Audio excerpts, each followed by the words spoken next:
Good evening to all of you. So today we are here again for our Organon class. This will be the last class of this series. We will finish with our remaining aphorisms today. We have only we have done 288, I think. So 289, 90 to 94. We have these aphorisms, and we will complete that today. So our whole series will be completed. And so we have done the way we have been doing in the last aphorisms, how the medicine should be given, like through the olfaction. We can give it through the mouth. We can, how much should be the dosage? We have discussed about that. Today, we will further discuss about the ways of giving the medicine through the skin, through the sense of touch. And then we will talk about the mesmerism in the last two aphorisms. So we'll start with our presentation. So aphorism 289. Every part of our body that possesses the sense of touch is also capable of receiving the influence of medicines and of propagating their power to all the other parts. So after the olfaction part, any part which has sense, like our skin or any other parts inside of the mouth, of the ears, any orifices which have the sense, they all are capable of receiving the influence of the medicine. We can rub our medicines on that part, and the effect, the power of the medicine will be distributed to all the parts of the body from that one single part. So there is a footnote to aphorism 289. A patient, even destitute of the sense of smell, may expect an equally perfect action and cure from the medicine by olfaction. So if a person has no ability to smell, even then the medicine will act through the olfaction. It is not the medicine is propagating through the sensory nerves only. No, medicine is acting by being absorbed through the skin, and then the action being distributed to the whole of the organism. So even if the mouth does not have a proper taste, even the nose, if does not have a proper smell, the medicine can still be, the action of the medicine can still be affected, and it can cure the patient through these means also. So in short, to say that these should not become the excuses for our medicine to be prescribed or administered, that the smell was of the patient was not right, or the taste of the patient was not right. Those are very small things. If your medicine is right, if your dosage is right, it will act through any of those means. So aphorism 290. Besides the stomach, the tongue and the mouth are the parts most susceptible to the medicinal influences. So after the stomach, our tongue and mouth are the most susceptible parts from where the medicine can be given. But the interior of the nose is more especially so, and the rectum, the genitals, as also all particularly sensitive parts of our body, are almost equally capable of receiving the medicinal action. So other than the mouth, tongue, stomach, our genitals, the inside of nose, or any other part which is sensitive, is basically capable of receiving the medicinal action, means the medicine can be administered through that thing.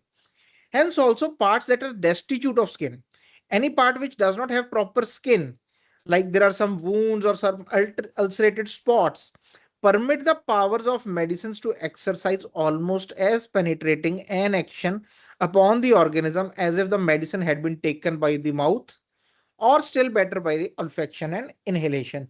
So any part of the body, you administer the medicine on it, either by olfaction, by rubbing, by the touch of the medicine, by taking through the mouth, it will produce a similar effect in, okay, in some parts much better, like olfaction and inhalation. Through rubbing, much better. Okay, but still it will this give the same effect, it will produce the same power, and will take the patient towards health.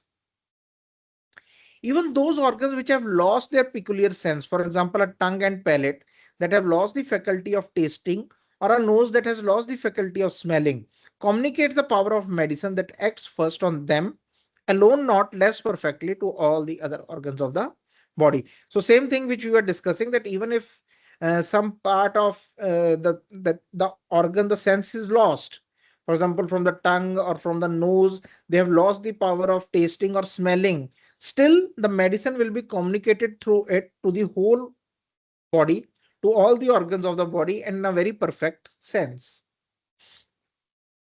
So even the external surface of the body, covered as it is with skin and epidermis, is not unsusceptible of the powers of medicine, especially those in a liquid form. But the most sensitive parts are also the most susceptible. So even the skin, although it is covered with epidermis, although we call that epidermis is not a very sensitive tissue of the body, but practically it has been seen that they are the sensitive parts and they are susceptible to the medicinal action. I have personally given this type of application or administration of dose to many of my patients, and where the medicine was right, the patients have recovered wonderfully. You all might remember that patient, that child who was given opium because of his this congenital lung problem, and he became so better after that, and it was only applied through the skin. Similarly, a case of coma, two cases of coma, one of the uh, patients who was in a stage of schizophrenia where we could not give it through the mouth, so we have applied it on the skin, and the patients, they all recovered very wonderfully. So any method can be used, whichever you feel is good for that particular case. You can use out of all these methods to administer the medicine. So footnote to 292, rubbing in appears to favor the action of the medicines only in this way. So earlier, there was a method which was used. It was called rubbing in. Means like on the skin, if they wanted to use some ointments, some allopathic ointment, what they would do is, first they will rub it in a very uh, hard manner, so that the skin becomes inflamed after the friction, and then they will rub in the ointment, some mercurial ointment or sulfur ointment. They will rub in for its good absorption. Okay, so Dr. Hahnemann is basically talking about that basic way of applying the medicine. So rubbing in appears to favor the action of the medicine only in this way, that the friction makes the skin more sensitive and the living fibers thereby more capable of feeling, as it were, the medicinal power of the communicate and of communicating to the whole organism this health affecting sensation. So same thing Dr. Hahnemann is saying, that rubbing in, because at that time, whenever some dermatological ointments were given, they would prefer this rubbing in method, because they said that this was more effective because of the like the nerves, they become more receptive to the medicine by this way. So here Dr. Hahnemann is explaining that because of the that friction, the skin has become more sensitive, and now it becomes more this able to communicate the medicinal power, to absorb the medicinal power.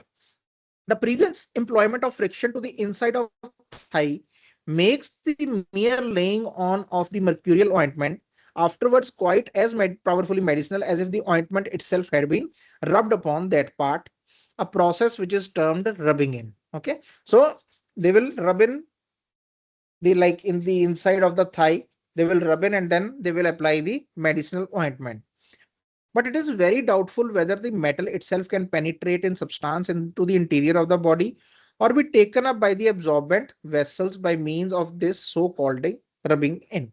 Okay, so he's saying that in the case of those mercurial ointments, we are not sure whether the substance is absorbed, or only the absorbents which in which the substance is mixed, that is absorbed inside. Okay, because metal in its material form, it is very difficult that it will penetrate the body. Homeopathy, however, hardly ever requires for its cures the rubbing in.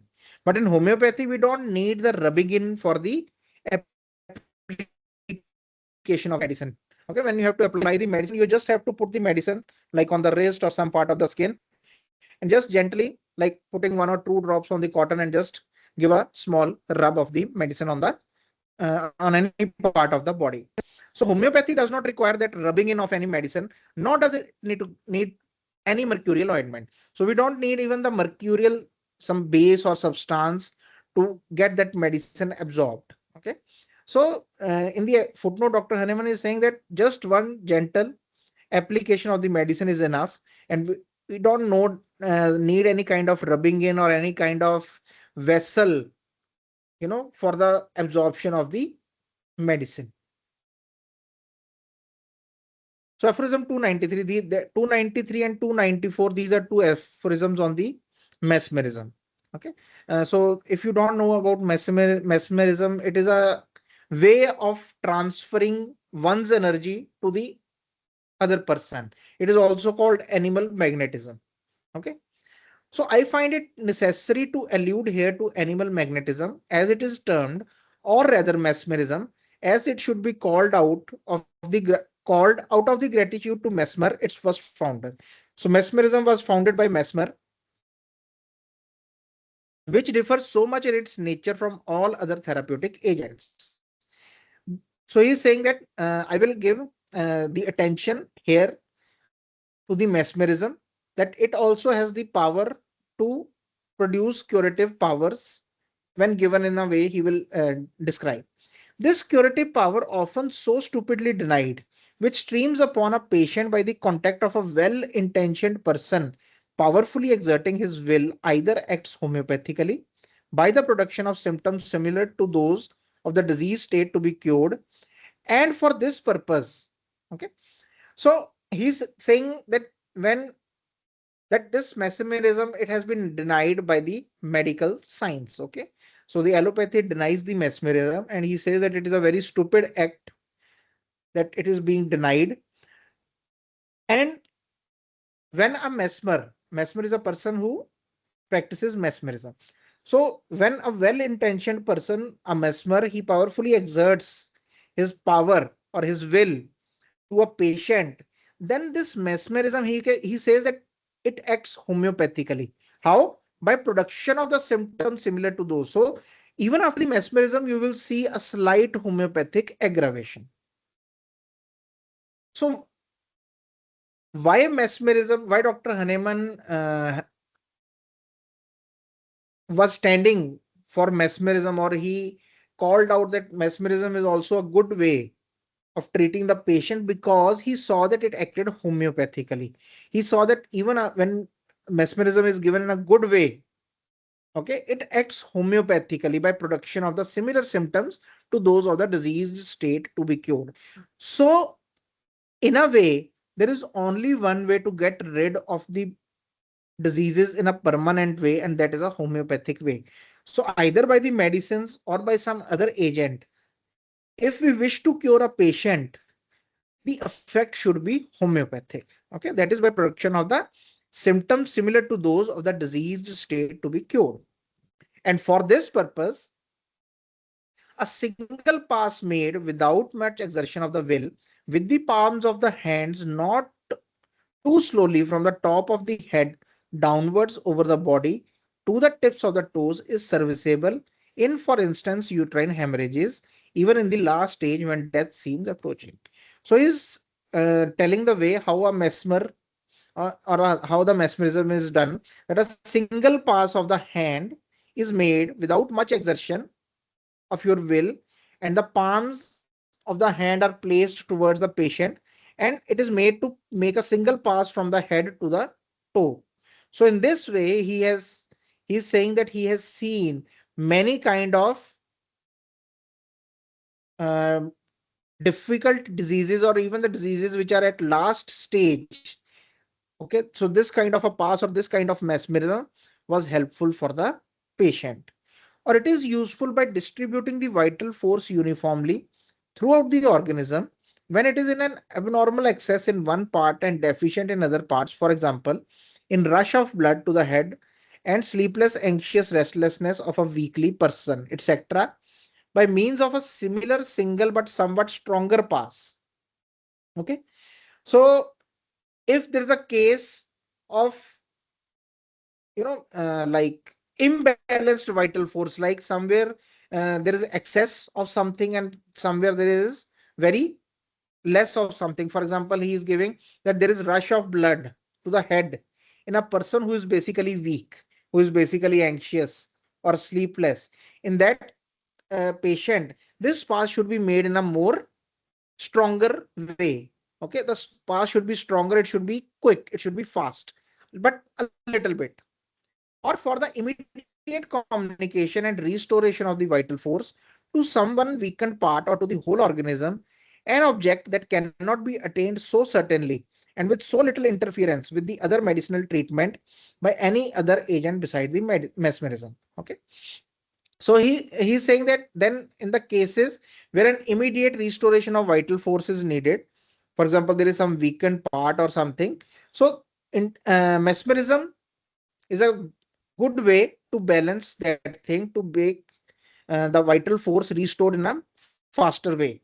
If it is wished to supply a particular part with the vital force, this is affected by concentrating a very powerful and well intentioned will for the purpose and placing the hand or tips of the fingers on the chronically weakened parts. So, how it is done is that the mesmer he places his hand or the tips on a chronically weakened part and he tries to affect a well intentioned, powerful transference of the energy. Whether an internal chronic dyscrasia has transferred its important local symptoms, as for example, in the case of old ulcers, amaurosis, paralysis of certain limbs. So, in such cases where some old ulcer or some kind of chronic dyscrasia which has been there from a long time, some paralysis of the limb. So, where the vital force needs to be reorganized, he keeps his hand there on the tips of his hands and he tries to this transfer this magnetic power to the patient. Many rapid apparent cures performed in all ages by mesmerizers endowed with great natural power belong to this class. The effect of communicated human power upon the whole organism was most brilliantly shown in the resuscitation of persons who had lain sometime apparently dead by the most powerful sympathetic will of a man in full vigor of vital force. And of this kind of resurrection, history records many undeniable examples. So he's saying that there have been many cases which have been seen where the mesmerizers have transferred this natural power to the human to the other human being, and many cases of these are seen when a patient was resuscitated when he was apparently dead, and that only can be done by a very powerful mesmer who has a full vigor, full energetic vital force. There are some things like he will discuss in the coming footnotes, that a mesmer has to be in a very vigorous state of energy. Not physical energy or mental energy, but energy as a whole. Because when he has to transfer that magnetism, okay, so he has to have that abundance of that will and energy which needs to be transferred. So, about those kind of incidences, he's giving an example and giving in few directions, although there is a to become a mesmer, to this participate or to do this mesmerism, you have to have a very healthy vital energy. Only then you can transfer this thing. Okay, if there is any sign of some kind of negative energy, then the mesmerism is not possible and sometimes it can produce a bad effect on the patient. So there are many points to it, some will be discussed in the coming footnotes. So there is, for to the aphorism, the smallest homeopathic dose, which however often affects wonders when used on proper occasions. Imperfect homeopathists who think themselves monstrously clever not infrequently deluge their patients in difficult diseases with doses of different medicines given rapidly one after the another, which, although they may have been homeopathically selected and given in the highly potentized attenuation, bring the patients into such an overexcited state that life and death are struggling for the mastery, and the least additional quantity of medicine would infallibly kill them. So Dr. Haneman here is saying that the smallest homeopathic doses, they can affect wonders when given in a proper way, when given the way it should be. But there are some homeopaths who are imperfect, who think themselves to be clever. What they do is that they give one medicine after the other, then the other, then the other, then the other, very frequently, and it can cause a highly excited state in a patient, and sometimes it can become a matter of life and death. So in such cases, a mere gentle mesmeric pass and the frequent application for a short time of the hand of a well-intentioned person to the part that is particularly effective produce the harmonious distribution, uniform distribution of the vital force throughout the organism, and therewith rest, sleep, and recovery. So he's saying that even in such cases where a homeopathic aggravation or a very bad homeopathic prescriptions are made, and they are basically kind of um, aggravating the patient, in those cases also a gentle mesmeric pass, the same pass, like around 1 inch from the body, from head to toe, a gentle pass can be made, and we can frequently do that for some short time. But the patient, the person who is doing it, the mesmer who is doing it, he should be very well intentioned. Okay, he should have that kind of intention and energy and that kind of feeling, and then this aggravation or this overexcited state, it can become better, and the vital force or the vital energy will be uniformly distributed to the organism, and with rest, sleep, he can go into a stage of recovery. So in those kind of aggravations also, this mesmerism can be used.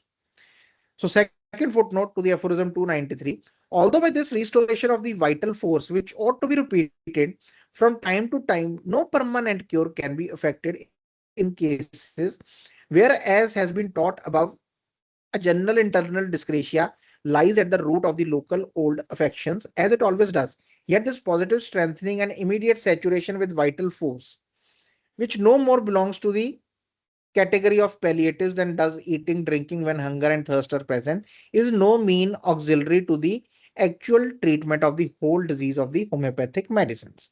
So, Dr. Hahnemann is saying that with this mesmerism or with this thing, we cannot bring a permanent cure to the patient until and unless that internal dyscrasia, fundamental miasm is still there. So it is just like helping the patient at a time being, wherever homeopathic medicine or the actual treatment of the with the homeopathic medicine is going on. So in this footnote, he clearly states this thing, that this is not an alternative to the homeopathic medicines. Okay, because many times when we I talk about this thing or some other thing regarding or like this, uh, sometimes the doctors or the student, they think that okay, if the homeopathy is not working, we can give this, we can apply mesmerism. No, it is like a help, it is like an additional thing which will not disturb your homeopathic aggravation much. It might help in a way, or it might not help if it is not done properly, but it will not do any harm. Okay, because it is in the same manner, it acts in a homeopathic way, so it will not affect the action of the medicine. Okay, yes, but immediately it can help in the restoration of the vital force for some time.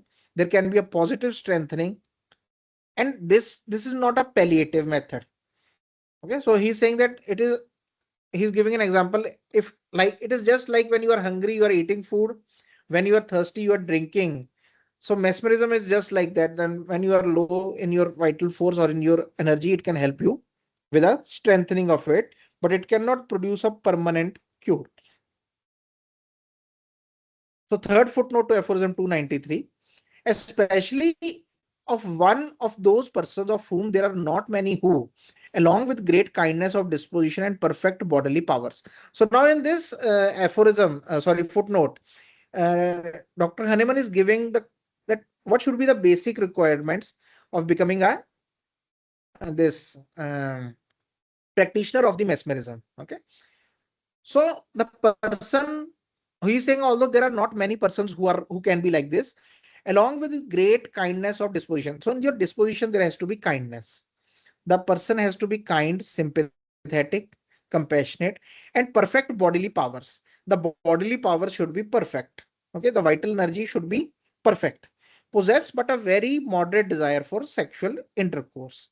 So with that, there should not be more than moderate desire for the sexual intercourse, which it would give him a very little trouble wholly to suppress, and it should not be in a form of suppression. But if he's not having much of the sexual intercourse, he should not be troubled by it. But he should not also suppress it. It is more like a transformation of the sexual energy into the healing powers. So, in whom consequently all the fine vital spirits that would otherwise be, vital spirits means vital energy, that would otherwise be employed in the preparation of the semen are ready to be communicated to the others. So, the same vital energy which would be used for the preparation of the semen and for the uh, encouragement of the desire and then the sexual intercourse, the same energy will be used to communicate to the others by touching them up, powerfully exerting the will. So powerful energy can be communicated to the other person because of his this kind of practice, that he has a kindness of disposition, the bodily powers are perfect, and he does not have much of a desire for the intercourse. Some powerful mesmerizers with whom I have become acquainted had all this peculiar character. So Dr. Hahnemann says that I have seen many mesmerizers who have this great power to heal the others, and they all have this peculiar character in their disposition. So all the above mentioned methods of practicing mesmerism depend upon an influx of more or less vital force into the patient. So whenever someone is practicing mesmerism, he is basically transferring the energy, the force, the positive force, the harmonious force from himself to the other, and hence termed are positive mesmerism. So the method which is given in the aphorism 293, it is called as the positive mesmerism when the force is being given. An opposite mode of employing mesmerism, however, as it produces just the contrary effect, deserves to be termed negative mesmerism. So there is a opposite method also where there is too much force or energy in a person and it is accumulated in at a particular way, at a particular state, and it is making the person sick. So in those kind of cases, taking out of the vital force or distributing it in a much better way, it is called the negative mesmerism. To this belong the passes which are used to rouse from the somnambulic sleep. Somnambulic sleep, where the person has gone into a kind of unconsciousness, a kind of coma, you can say, as also all the manual processes known by the names of soothing and ventilating. Okay. This discharge by means of negative mesmerism of the vital force accumulated to excess in individual parts of the system of undebilitated person. Here the person is not debilitated. Here the person has not gone into that state out of weakness, but out of some other things, like for example, from a shock, okay, or sudden suppression of the menses. The patient has gone into that kind of state. Okay, so that means that energy was stored in somewhere and it is not moving now, it is not dynamic now, and it has made the patient go into some kind of this kind of states. So is most surely and simply performed by making a very rapid motion of the flat extended hand held parallel to and about an inch distant from the body, from the top of the head to the tips of the toes. So like in the positive mesmerism, it is done slowly, not in a very fast way. In the negative mesmerism, the hand is held around 1 inch from the body, and with that extended hand, a rapid motion, a very fast motion is performed from the head to the tip of the toes. The more rapidly this pass is made, so much the more effectually will be discharge be affected. So the more rapid it will be, the more affected, or effectually the discharge will be affected. The more distribution, or which is logged in, that energy which is logged in, it can be discharged effectively. Thus, for the instance, in the case where a previously healthy woman, so a woman who was previously healthy, there was no problem, from the sudden suppression of her catamenia means menses, by a violent mental shock. So there was a violent mental shock to a healthy woman, and the effect of that shock was the suppression of her catamenia, lies to all appearance dead. And now she's in a state where she's like unconscious, or her bodily functions are weakening, and she appears to be dead. The vital force which is probably accumulated in the precordial region will by such a rapid negative pass be discharged and its equilibrium throughout the whole organism restored. So in such a case where a healthy woman had a mental shock and her menses were suppressed, and now she lies down as if she's dead because of some that probably it is accumulated in her precordial region, the vital force, the energy. So she will be discharged, the force will be discharged from that particular center, and it will be restored into the whole organism in a equilibrium manner, in a balanced way, and the resuscitation generally follows immediately, and the patient will immediately come back to his normal senses. In like manner, a gentle, less rapid negative pass diminishes the excessive restlessness and sleeplessness accompanied with anxiety, sometimes produced in a very irritable person by a too powerful positive pass. So sometimes in a very irritable person, in a person who was um, uh, anxious, after a very strong pass, after a very strong positive mesmerism, the patient suddenly goes into some kind of restlessness or sleeplessness. And in the same manner, but a less rapid pass can be made to again distribute the energy. So this is a way how the positive and negative mesmerism can be done. There are certain requisites to be a good mesmer, and but these are the way. Why Dr. Hahnemann talked about it or approved about it? Because it acts in a homeopathic manner. But again, if you are not a if you have not practiced or learned it in a way, it can also cause some kind of bad effects. Like Dr. Hahnemann himself has described, that when mesmerism is not done in a proper way, it can also create bad effects on the patients. So there is a footnote to aphorism 294. When I hear speak of the decided and certain curative power of a positive mesmerism, I most assuredly do not mean that abuse of it. Like I was saying, that there is a positive, there is a curative power in the positive mesmerism, but it should not be abused, whereby the repeated passes of this kind continued for half an hour or a whole hour at a time, and even day after day, performed on weak nervous patients, that monstrous revolution of the whole human system is affected. So it is like giving a strong dose. A repeatedly strong dose is being given to a patient, and it can produce a very negative effect to the patient, like the homeopathic medicines also.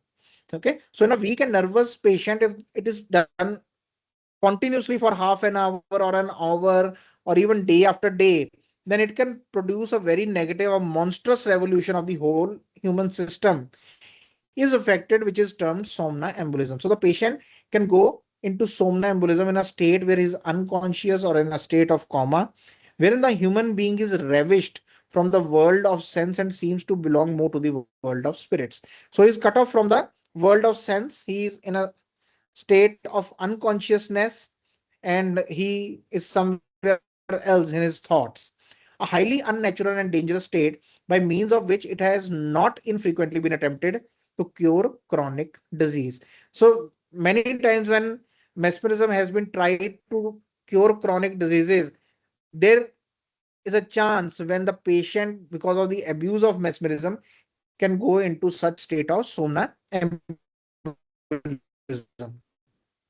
So second footnote, it's a well-known rule that a person who is either to be positively or negatively mesmerized should not wear silk or any part of the body. So this is a rule that a person who's getting mesmerism, who's a patient, they should not wear silk on any part of the body. It can have a more stronger effect or an unrequired effect on the patient. Hence, a negative pass, especially if it be very rapid, is extremely injurious to a delicate person affected with a chronic. Hence, a negative pass, especially if it be a very rapid, is extremely injurious to a delicate person affected with a chronic ailment and deficient in vital force. So, if a negative pass is made, because negative pass means it is somehow depleting the excessive vital force. So, if a negative pass is made to a patient who is already deficient in the vital force, it can become a very dangerous thing for that patient.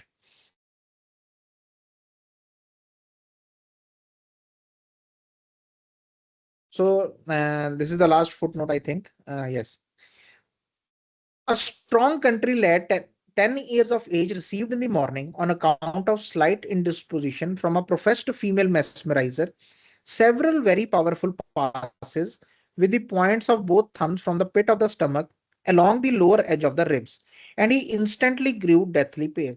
So he is giving an example of a 10 years old child who had some kind of indisposition, and in the morning he got very powerful passes from a mesmerizer, and many powerful these passes were made by that female mesmerizer along the stomach and the ribs. And as he got these passes, he instantly grew deathly pale and fell into such a state of unconsciousness and immobility that no effort could arouse him. And he suddenly felt into a state of unconsciousness, and he was not able to move. He was not able to be roused, and he was almost given up for the dead. And it was told that he is might be dead now. I made his elder brother give him a very rapid negative pass from the crown of the head. So, like Dr. Hanuman was giving an example, that if you make a negative pass very strongly in a patient who is already deficient, so it can become a very this thing very bad or dangerous for the patient. So what Dr. Hanuman said to his elder brother to give him a very rapid negative pass from the crown of the head over the body to the feet in one instant, only once, and he recovered his consciousness and became lively and well. So he's giving an example where this strong mesmerism was given to a patient, and he fell into a state of unconsciousness, which was considered that he might be dead. And with one negative pass, he came back to be well and lively. So these are our aphorisms on mesmerism. So in this, simply Dr. Hahnemann wants to tell that there is a method which acts homeopathically, but if you want to practice it, you have to be very careful how it is practiced. And it is not a method which replaces homeopathy. It is just a helping hand which can be used for the patient. But otherwise also, if a patient is chronically ill or acutely ill in the patient, even if you are giving mesmerism, you will need to give homeopathic medicine along with it, right? Homeopathic medicine, because mesmerism alone does not have the power to permanently cure the patient. So with that said, we have completed our organon. So it has been a great journey. Mm, when I started, I was not very much convinced that, you know, I will be able to do it completed. But yes, with Dr. Hanuman's blessing and God's grace, we have completed this thing. So this whole series will always be there on YouTube. So in the future, if you want to refer to anything, you want to rewatch it, it will be always present there. Okay, so we have made sure of this thing. And with that, I will like to thank you so much, all of you who have been participating in these classes.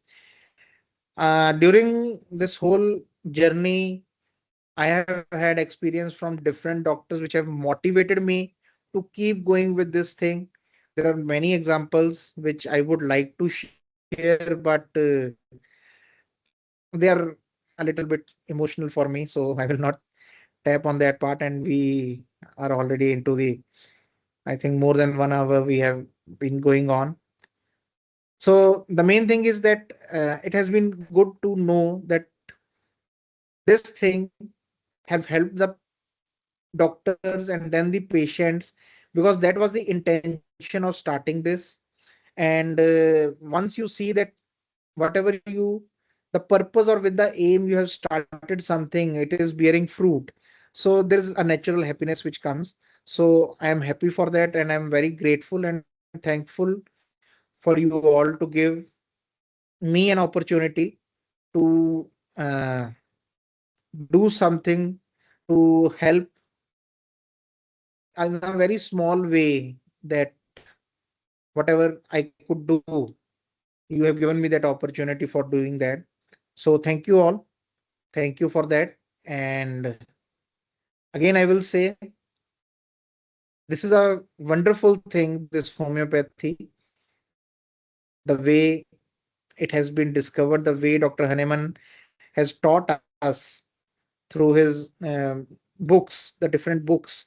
First, the Organon, then the chronic diseases, the Materia Medica Pura, all the books, and the small essays which has given. You can read it in the lesser writings of Dr. Hahnemann. So the wonderful experience which he has taught us, and which enables us to do something good in this world, to provide something which can help the, which can decrease the pain of the suffering humanity. So with that intention, I would urge you all to take up the cases, to take up the patients, and try to cure them, try to help them by the guidance which has been given to us by Dr. Hahnemann in the Organon and in his other literature. So with that, I will thank you all and have a very good night.